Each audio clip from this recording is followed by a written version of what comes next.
भारताचा कोहिनूर हरपला. माजी पंतप्रधान डॉक्टर मनमोहन सिंग यांचे निधन. माजी पंतप्रधान डॉक्टर मनमोहन सिंग यांचे निधन झाले आहे. मनमोहन सिंग यांना श्वास घेण्यास त्रास होत होता. गुरुवारी रात्री उपचारासाठी त्यांना दिल्लीतील एम्स रुग्णालयात दाखल करण्यात आले होते. भारताचे 14वे पंतप्रधान डॉक्टर मनमोहन सिंग 92 वर्षाचे होते. 2004 ते 2014 असे 10 वर्ष ते देशाचे पंतप्रधान होते.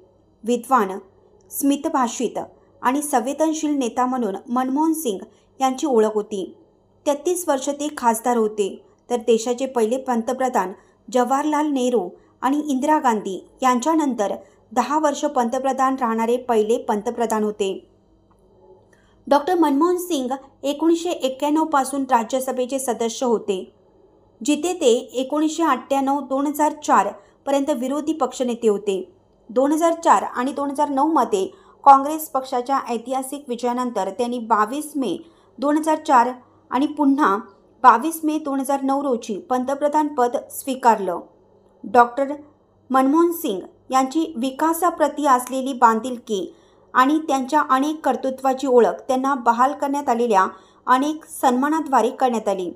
यामध्ये 1987 मध्ये पद्मविभूषण, 1993 मध्ये euro money award of the year, 1993 आणि 1994 या दोन्ही वर्षातील अर्थमंत्र्याचा आशिया मनी पुरस्कार आणि 1995 मध्ये भारतीय विज्ञान काँग्रेसचा जवाहरलाल नेहरू जन्मशताब्दी पुरस्कार यांचा समावेश आहे.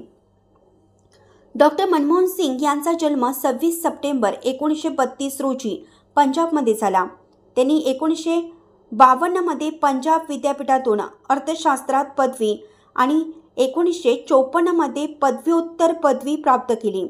त्यांनी 1957 मध्ये केम्ब्रिज विद्यापीठातून त्यांचे इकॉनॉमिक ट्रायपोस पूर्ण केलं. त्यानंतर त्यांनी 1962 मध्ये ऑक्सफर्ड विद्यापीठातून अर्थशास्त्रात डी.फिल केलं. तर 1971 मध्ये भारत सरकारच्या वाणिज्य मंत्रालयात आर्थिक सल्लागार म्हणून रुजू झाले. त्यांना लवकरच 1972 मध्ये वित्त मंत्रालयात मुख्य आर्थिक सल्लागार म्हणून पदोन्नती देण्यात आली. सचिवालयात अल्पावधीत काम केल्यानंतर त्यांना दक्षिण आयोगाचे महासचिव म्हणून नियुक्त करण्यात आले. 1987-1990 पासून जिनिव्हा याशिवाय डॉक्टर सिंग यांनी वित्त मंत्रालयात सचिव, नियोजन आयोगाचे उपाध्यक्ष, भारतीय रिझर्व्ह बँकेचे गव्हर्नर, पंतप्रधानांचे सल्लागार आणि विद्यापीठ अनुदान आयोगाचे अध्यक्ष अशी पदेही भूषवली होती.